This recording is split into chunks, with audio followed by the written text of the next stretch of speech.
नमस्कार दोस्तों, प्रेशा एकेडमी में आपका स्वागत है। और आज का जो वीडियो है बहुत ही इंपॉर्टेंट वीडियो है दोस्तों। इस वीडियो को अंत तक देखिए, आपकी पूरी ज़िंदगी बदल जाएगी। दोस्तों, अपनी ज़िंदगी में करोड़पति कौन नहीं बनना चाहता, लेकिन मैंने कई लोगों से बात की और जब उनसे पूछा तो लोगों का जो तरीका है सोचने का वो कम्प्लीटली डिफरेंट है। उनका मानना है कि अगर करोड़पति बनना है तो आपकी सैलरी कम से कम लाखों में होनी चाहिए या आपके पास बहुत बड़ा बिजनेस होना चाहिए, तभी आप क्या है करोड़पति बन सकते हैं। तो दोस्तों, ये जो मिथ्या है इसको मैं इस वीडियो में पूरी तरीके से हटा देने वाला हूँ। अगर आपकी सैलरी 50,000 से भी कम है मंथली तो भी आप करोड़पति बन सकते हैं, वो भी 10 साल में करोड़पति बन सकते हैं। उसके लिए एक तरीका होता है, वो तरीका अगर समझ में आ गया आपको, जितना जल्दी ज़िंदगी में आपने वो तरीका समझा है उतना ही जल्दी आप करोड़पति ज़िंदगी में बन पाएंगे। मैं पूरा एक्सेल में आपको A to Z इसमें बताने वाला हूँ। कोई भी इसमें ऐसा कोई फालतू ट्रिक नहीं है, बिल्कुल प्रैक्टिकल व्यू है वो मैं लेकर के चलूँगा और आपको बताऊंगा कि कैसे आप 10 साल के अंदर करोड़पति बन जाते हैं। आपकी अगर सैलरी 50,000 होती है तो भी, या 50,000 से कम है तो आपको कितने साल में करोड़पति बन पाएंगे। कौन सी एक ट्रिक है वो आपको यूज़ करनी है ताकि आपको करोड़पति बनने से कोई ना रोक पाए। तो आइए शुरू करते हैं दोस्तों। तो आप देख सकते हैं ये मेरे सामने एक एक्सेल शीट है, इसमें मैंने अभी तक कुछ नहीं किया हुआ है। कुछ फॉर्मूलाज है वो मैंने लगा रखे हैं, टाइम की जो कंस्टेंट है उसको देखते हुए वो मैं आपको समझाने वाला हूं कि वो मैंने फॉर्मूला क्या लगाया है। मान लीजिए आपकी उम्र है वो 30 वर्ष है, यहाँ पे आप अपना उम्र 40 वर्ष 50 वर्ष जो भी आपका उम्र है 20 वर्ष वो आप यहाँ पे रख दीजिए। तो मैं एक मान के चल रहा हूँ कोई 30 वर्ष का व्यक्ति है, उसको करोड़पति बनना है भाई, और उसकी मंथली इनकम में मान के चल रहा हूँ 50,000 रुपये। इसको हम बाद में चेंज करके देखेंगे कि चेंज करने पे इसका क्या क्या फ़र्क पड़ता है। अब देखिए 50,000 रुपये है, उसका अगर एक्सपेंस कुछ भी नहीं है तो सारे के सारे 50,000 रुपये बच जाते हैं। लेकिन ऐसा तो है नहीं, उसका एक्सपेंस होगा 50,000 रुपये, उसका घर का हाउस रेंट भी उसको देना पड़ रहा होगा, चाय चीनी का भी खर्चा होगा, लाइट होगा, इलेक्ट्रिसिटी, मोबाइल, ये सारे खर्चे होंगे। अगर मैं इनको निकाल देता हूँ और सोचता हूँ कि अगर वो अच्छी ज़िंदगी जी रहे हैं तो क्या है दोस्तों, 35,000 रुपये मान लीजिए उसकी ज़िंदगी में खर्चा हो रहा है। अब देखो, बाकी कहने को ये है कि लाखों रुपए खर्च करके भी कोई आदमी अच्छी ज़िंदगी नहीं जी सकता है। मैं मान के चल रहा हूँ अगर 50,000 रुपये आप कमा रहे हैं महीने के, तो 35,000 रुपये अगर आप खर्च कर रहे हैं तो आप एक डिसेंट लाइफ जी पा रहे हैं अपनी जो अपना ग्रुप है उसमें। तो आपका जो मंथली सेविंग हो जाता है वो हो जाता है 15,000 रुपये। ये हमने बेसिक जो चीज़ें हैं वो डाल ली है। फिर हम फाइनली कैलकुलेट करेंगे कि भाई 20 वर्ष में आपका धन कितना हो जाएगा, 25 वर्ष में कितना हो जाएगा, 30 वर्ष में कितना होगा, 35 वर्ष में कितना होगा, 40 वर्ष में कितना होगा, और आप करोड़पति कितने साल में बन जाएंगे। ये सारी चीज़ें हम यहाँ पे आपको बताने वाला हूँ मैं। अब देखिए, अगर आपका सैलरी 50,000 आज है तो सैलरी सेम तो रहने से रहा, सैलरी हर साल बढ़ेगा। अगर आप गवर्नमेंट जॉब में है तो आपका डीए लगता रहता है हर 6 महीने बाद, या बैंकिंग सेक्टर में है तो हर 4 महीने बाद आपका डीए है वो बढ़ता रहेगा। मान लीजिए अगर आप प्राइवेट सेक्टर में है तो प्राइवेट सेक्टर में भी आपकी सैलरी एनुअल इंक्रीमेंट आपको मिलेगा। ये सारी चीज़ें आपको मिलती रहती है। तो मैं मान के चलता हूँ कि एवरेज जो सैलरी होती है वो 10 से 20% के बीच में बढ़ती है हर व्यक्ति की। तो हम मान के चलते हैं कि भाई सैलरी है आपकी 10% सालाना बढ़ रही है। ठीक है दोस्तों, ये हमने 10% आपकी सालाना जो सैलरी है वो बढ़ दी। अभी क्या है, आपका खर्चा आज 35,000 है, अगले साल वो महंगाई बढ़ेगी, फिर अगले साल महंगाई बढ़ेगी, इस हिसाब से आपका खर्चा है वो बढ़ता जाएगा। ऐसा नहीं है 35,000 आज आप किराया दे रहे हैं, अगले साल उसका ज़्यादा देंगे। आज जितना आपका राशन आ रहा है अगले साल उसका महंगाई बढ़ जाएगी। तो उसको महंगाई को क्या बोलते हैं, इन्फ्लेशन बोलते हैं। कि किस हिसाब से, तो जैसे जैसे महंगाई बढ़ती जाती है वैसे वैसे आपका खर्चा बढ़ता जाता है। तो आरबीआई का जो टारगेट रहता है महंगाई जो कंट्रोल करने का, वो है कि भाई 2 से 4% के बीच में वो महंगाई को रखेंगे।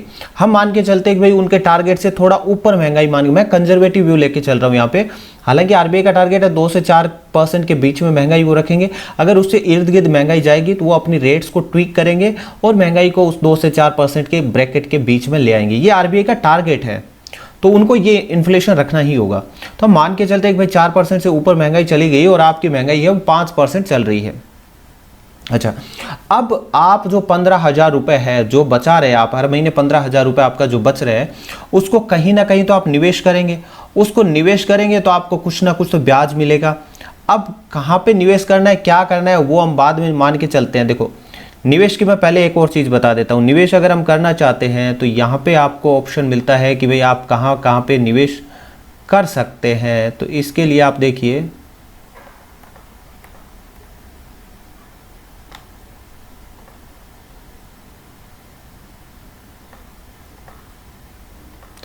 देखिए आपके पास ऑप्शन रहता है कि आप बैंक एफडी में निवेश कर सकते हैं। अगर बैंक एफडी में आप निवेश करते हैं तो आपका जो रिटर्न होता है 7 से 8% रिटर्न है वो यहाँ पे आपको मिल जाता है। बैंक एफडी की बात कर सकते हैं, बॉन्ड्स की बात कर सकते हैं। यहाँ पे क्या रहता है दोस्तों, आपका रिस्क जो होता है वो जीरो रिस्क मान के चलते हैं। हालांकि थोड़ा रिस्क रहता है बैंकिंग सेक्टर में, फिर भी हम मान के चल रहे हैं कि सब कुछ अच्छे से चलेगा और आपका रिस्क है वो यहाँ पे जीरो रहता है। इसके अलावा क्या है, आपके पास दूसरा ऑप्शन रहता है, आप रियल एस्टेट में इन्वेस्ट कर सकते हैं। रियल एस्टेट में इन्वेस्ट करने का मतलब आपने प्लॉट खरीद लिया, फ्लैट खरीद लिया, कोई घर खरीद लिया, अब उसमें निवेश करके आपने छोड़ दिया। अब क्या है, वो धीरे धीरे ग्रो होगा। 10 वर्ष बाद, 20 वर्ष बाद आप उसको बेचने जाते हैं। हो सकता है कि आज आपने 1 करोड़ का लिया है वो 5 करोड़ में बिक जाए, और हो सकता है कि 1 करोड़ का जो लिया है वो आपको 80 लाख में भी बेचना पड़े, और हो सकता है 1 करोड़ की 1 करोड़ ही रहे। तो यहाँ पे जो रिटर्न है वो सर्टेन नहीं है, अनसर्टेन है। इसमें रिटर्न है वो अनसर्टेन है। अगला आपके पास ऑप्शन रहता है इक्विटी, यानी इक्विटी शेयर मार्केट में, म्यूचुअल फंड में आप निवेश कर सकते हैं।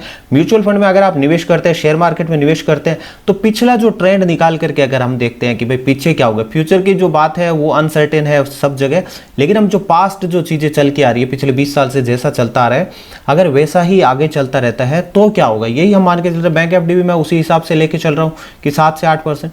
तो इक्विटी भी हम मान के चलते हैं कि भाई इक्विटी का जो एवरेज रिटर्न रहा है 15% के आसपास रहा है, 12 से 15% के बीच में यहाँ पे आपको मिल जाता है। इसके अलावा अगर आप चाहते हैं कि भाई गोल्ड और इस टाइप के जो मेटल्स हैं उसमें आप अगर निवेश करना चाहते हैं तो वो भी आपके सामने एक ऑप्शन है, और लोग निवेश करते भी हैं। उसमें अगर आप निवेश करते हैं तो वहाँ पे आपका 9 से 10% आपको रिटर्न है वो मिल जाता है। तो ये आपके पास 4 मोटा मोटी विकल्प हैं ऑप्शन निवेश करने के, ठीक है। अब हम पहले एक एक देखते हैं कि अगर इस निवेश, कौन से निवेश में आप करते हैं तो कितना आपको करोड़पति बनने में टाइम लगेगा, ये देख लेते हैं। तो पहले हम मान के चलते हैं बैंक एफडी में आप निवेश कर रहे हैं तो 8% यहाँ पे मैं डाल के चल देता हूँ, रिटर्न है वो 8% मान लिया हमने। अब क्या है, आपकी सैलरी फर्स्ट ईयर, यानी मैंने ये 0 लिया, मतलब आज की डेट में 0 मतलब आज की डेट, 1 मतलब आज से 1 साल बाद, 2 मतलब आज से 2 साल बाद, 3 मतलब आज से 3 साल बाद, 4 मतलब आज से 4 साल बाद, यानी 0 मैंने लिया है। इसका मतलब है आज की बात कर रहा हूं मैं, अगस्त 2020 की बात कर रहा हूं। अगस्त 2020 में आपका सैलरी है 50,000 रुपये, एक्सपेंस है आपका 35,000 रुपये, और आपकी सेविंग आज की डेट में हो रही है दोस्तों 15,000 रुपये। यानी आपका पूरे साल में अगर आप 15,000 रुपये बचाएंगे तो अगस्त 21 तक, यानी जुलाई 21 का जो डेट होगा वहां तक आप बचाते बचाते 15,000 मल्टीप्लाई 12 महीने के हिसाब से, तो आपका बचत हो जाता है टोटल 1,80,000 रुपये। यानी आपका ईयर एंड होगा, जो मैं अभी अगर आज से मान लीजिए आपने निवेश शुरू किया तो आपका 1 साल एंड हो जाता है 31 जुलाई को। तो 31 जुलाई 2021 को आपके पास हो जाएगा 1,80,000 रुपये। अब मैं मान के चल रहा हूं कि आप 31 जुलाई तक उसको निवेश नहीं कर रहे हैं, आप सिंपल सेविंग अकाउंट में पड़े हैं, वहां पे जो भी रिटर्न आके आ रहे हैं वो आता रहेगा। मैं मान के चल रहा हूं जैसे ही आप पूरे साल में आपका हो जाता है पैसा, उसके बाद आप उसका निवेश करते हैं, तब तक वो पैसा पड़ा है। ये मैं मान के चल रहा हूं। अगर हम मान के चलते हैं कि आप हर महीने निवेश करेंगे तो और अच्छा रिटर्न यहाँ पे आ जाएगा, लेकिन उस कॉम्प्लिकेशन को मैं थोड़ा हटा देता हूँ, नहीं तो समझ में नहीं आएगा, फिर काफी लोगों के ऊपर से चला जाएगा कि अगर मंथली कंपाउंडिंग होगा तो क्या होगा। तो मैं इसको काफी सिंपल मान के चल रहा हूँ भाई, ईयर एंड पे आपका हुआ 1,80,000 रुपये। अब 10% के हिसाब से आपकी सैलरी बढ़ी, तो आपकी सैलरी थी 50,000 रुपये, और बढ़ी कितनी, वो 10% बढ़ रही है, तो 50,000 का 10% हुआ 5,000, यानी आपकी अगस्त 2021 से सैलरी कितनी हो जाएगी, 55,000 रुपये। लेकिन आपका एक्सपेंस है वो भी बढ़ेगा। एक्सपेंस कितना बढ़ेगा, आपका इन्फ्लेशन है 5%, इन्फ्लेशन यहाँ पे आप देख सकते हैं 5% है। अगर इन्फ्लेशन 5% है तो आपका एक्सपेंस जो 35,000 था वो भी 5% बढ़ जाएगा। तो 35,000 में 5% और ऐड हो जाएगा तो आपका एक्सपेंस हो जाएगा 36,750 रुपये, यानी इतना आपका खर्चा बढ़ गया। अब इतना खर्चा बढ़ गया, 55,000 रुपये आपकी सैलरी थी, उसमें से 36,750 आपका खर्चा हो गया, तो आपका बचा कितना, 18,250 रुपये आपके बच जाते हैं। अब क्या है दोस्तों, आपने ये 18,250 को अगर मैं 1 साल तक जोड़ता जाऊंगा, 12 से मल्टीप्लाइंग करेंगे आप, 18,250 मल्टीप्लाई 12, तो 12 से गुणा करने पे हमारा आता है 2,19,000 रुपये, यानी 18,250 से आपका 2,19,000 होता है 1 साल का। अब क्या था, मैंने जो ईयर एंड था ये 2,19,000 आ रहा है, 31 जुलाई 2022 को मेरा ये अमाउंट हो जाएगा। तो 1,80,000 ये था, इसको मैंने निवेश किया पूरे 1 साल तक, उसमें ब्याज मिलेगा। वो ब्याज कितना मिला मुझे, 8% ब्याज मिला उस पर, मैं मान के चल रहा हूँ रिटर्न 8% है। तो ये जो 1,80,000 हमारा हो गया था लास्ट ईयर का, जो 31 जुलाई 2021 को बैलेंस हो जाता है, वहाँ पे 1,80,000 था, उसका निवेश किया और हमने 8% पे ब्याज कमाया। तो 8% उसका ब्याज जुड़ा प्लस 2,19,000, ये दोनों जोड़ के हमारा हो जाता है 4,13,400 रुपये। ये देखिए मैंने फॉर्मूला लगाया N3 मतलब है ये 1,80,000, 1,80,000 पे मेरा ब्याज कितना पड़ रहा है F17, 8% के हिसाब से मैं ब्याज जोड़ रहा हूँ, और जो बाकी ये जो 2,19,000 है वो जैसा था वैसा का वैसा बिल्कुल जोड़ रहा हूँ। तो ये दोनों अमाउंट जुड़ने पे मेरा हो जाता है टोटल 4,13,400 रुपये। तो अब आप देखिए अगस्त 2000, यानी ये ईयर एंड की मैं बात कर रहा हूं। ईयर एंड का मतलब यहां पे आप देखेंगे, ईयर एंड का मतलब होता है जुलाई, यानी जुलाई 31। ओके, तो जुलाई 31 की अगर मैं बात करता हूं, इसको थोड़ा मैं और एक्सटेंड कर देता हूं यहां पे, सॉरी। अब यहां पे ये जो अमाउंट हो जाती है ये है हमारी जुलाई 31 2021 की, और ये जो अमाउंट आ रही है ये हो जाती है मेरी जुलाई 31 2022, है ना। मेरा ईयर जो शुरू हो रहा है, क्योंकि मैंने अभी से निवेश करना शुरू किया है, तो मेरा जो ईयर शुरू होगा वो कब से शुरू होगा, जुलाई से शुरू होगा। तो अब 31 जुलाई 2012 में मेरा ईयर एंड हुआ, और दूसरा साल मेरा शुरू होता है वो होता है यहाँ पे। तो अब देखिए ये मेरा 55% के हिसाब से बढ़ता जाएगा, इसका मैंने डायरेक्ट फॉर्मूला लगाया है, और ये मेरा 55% के हिसाब से ये इस हिसाब से ग्रो करेगा। 10%, 10%, 10%, 10% सैलरी है मेरी वो बढ़ती जाएगी। उसी हिसाब से जो मेरा एक्सपेंस है दोस्तों, वो एक्सपेंस भी कितना बढ़ेगा, हर साल 5% के हिसाब से बढ़ेगा, क्योंकि इन्फ्लेशन है वो है 5%। तो मेरा एक्सपेंस है वो 5% बढ़ा, 35,000 का 5% बढ़ा 36,750, ऐसे ही मेरा एक्सपेंस है वो बढ़ता जाएगा। यहाँ पे 36,000 का फिर 5% बढ़ा तो हो गया मेरा 38,558, उसका 5% बढ़ा 40,517। ये मेरा एक्सपेंस है वो बढ़ता जाएगा, और ये जितने साल है, मैं 40 साल तक यहाँ पे लेके चल रहा हूँ 20 वर्ष के व्यक्ति के हिसाब से, कि वो 60 वर्ष का होगा तब उसका धन कितना हो जाता है। अच्छा, अब मेरा सेविंग है। सेविंग का मतलब मैं क्या कहे, जितना मेरा सैलरी में से एक्सपेंस मैं निकाल देता हूँ।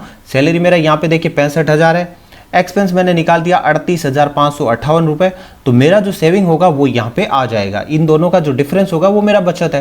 तो यहाँ पे आप देखेंगे इनका सेविंग है वो मैं निकाल देता हूँ, तो सेविंग मेरे यहाँ पे इतना आ जाता है, यानी 60,500 माइनस 38,588, तो मेरा आ जाता है 21,913 रुपये।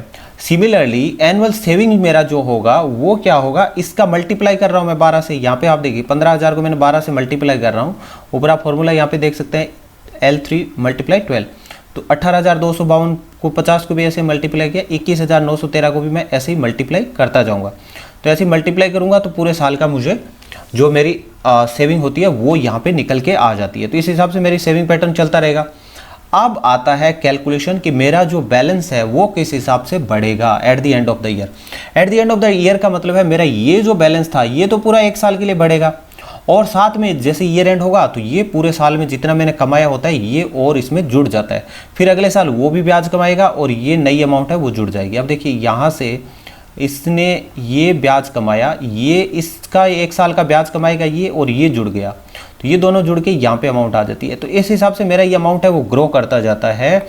और आप देख सकते हैं कि यहाँ पे आते आते यानी 12वें साल के अंत में मेरा जो राशि होती है बचत हो जाती है वो 1,03,00,000 रुपए हो जाती है। तो यानी 12वें साल में मैं करोड़पति बन जाता हूँ अगर मैं 8% के हिसाब से ब्याज कमा रहा हूँ। अगर मैंने FD में निवेश किया है तो मैं 12वें साल में करोड़पति बन जाता हूँ। अब और 20 साल के अंत में मेरे पास होंगे 3,95,00,000 रुपए, और 25 साल के अंत में मेरे पास होंगे 8,19,00,000 रुपए, और 30 साल के अंत में मेरे पास होंगे 16,12,00,000 रुपए, और 35 साल के अंत में मेरे पास होंगे 30,59,00,000 रुपए, और 40 साल के अंत में मेरे पास होंगे 56,57,00,000 रुपए, 47 लाख रुपए। ये तब है जब मैं रिटर्न मान के चल रहा हूँ 8%। 8% का मतलब है FD में निवेश कर रहा हूँ और बहुत सेफ प्ले कर रहा हूँ, गवर्नमेंट बॉन्ड में निवेश कर रहा हूँ, बिल्कुल भी रिस्क नहीं लेना चाहता हूँ। लेकिन दोस्तों थोड़ा रिस्क तो बनता है। अगर आप इक्विटी में डालते हैं और मान लीजिए 12% आपका रिटर्न आता है, तो अब देखिए आपको कितना टाइम लगता है करोड़पति बनने में और आपका पैसा कैसे ग्रो करता है। देखिए यहाँ पे इन फिगर्स को नोट किया होगा आपने। अब देखिए कैसे ये फिगर्स चेंज हो गए।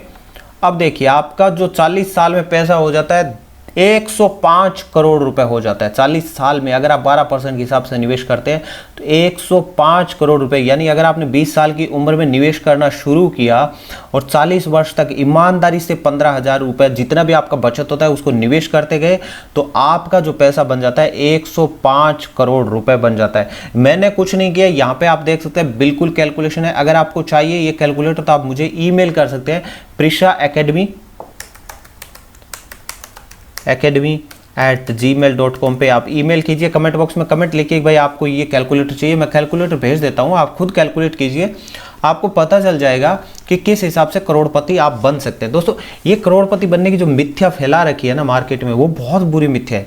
अब मान लीजिए आप बोलेंगे कि साहब सैलरी हमारा 10% नहीं बढ़ेगा, भाई 10% नहीं बढ़ेगा, सैलरी आपका 8% बढ़ेगा, मान लीजिए 8% बढ़ेगा, तब देखिए तब आप करोड़पति 13वें साल में बन जाते हैं। अगर 12% के हिसाब से निवेश करते हैं आपके पास होता है 3.84 करोड़ रुपए 20 साल में। अगर आप 40 साल के हैं और अगले 20 साल भी अगर निवेश करते हैं ईमानदारी से तो आपके पास हो जाता है 3.84 करोड़ रुपए। और निवेश को अगर हम मान लेते हैं कि भाई 8% आपका सैलरी ग्रोथ है और 8% ही आपको रिटर्न मिल रहा है एफडी में आप डालेंगे तो आप बनते हैं 14 साल बाद करोड़पति बन जाते हैं। तो इस हिसाब से देखिए दोस्तों करोड़पति बनना कोई मुश्किल नहीं है, ये लोगों ने मिथ्या फैला रखा है। इस कारण आप क्या करते हैं, जितना बचता है खर्चा करते जाओ करते जाओ करते जाओ और बचाना कुछ है नहीं। आपको पता है कि करोड़पति तो बनना है नहीं। आपने कैसे देखा कि 105 करोड़ रुपए आप कमा लेते हैं। 105 करोड़ रुपए कमाना मुश्किल है, बहुत मुश्किल है, लेकिन देखिए आपने ईमानदारी से अगर निवेश किया तो आपने 105 करोड़ रुपए आसानी से कमा लिए। तो दोस्तों अगर कोई बोलेगा कि साहब मैं तो स्टूडेंट हूँ, इतना सब मेरा हो नहीं रहे, अरे भाई स्टूडेंट है आप तो मैं मान के चल रहा हूँ आपने सब खर्चे निकाल करके ये सारा मैं मान के चल रहा हूँ आपके पास आया, घर वालों ने आपको दिए महीने के 25,000 रुपये घर वालों ने आपको दिए भाई, और आपने क्या किए वो जो अमाउंट थी उसमें से 15,000 आपने खर्चा कर दिया।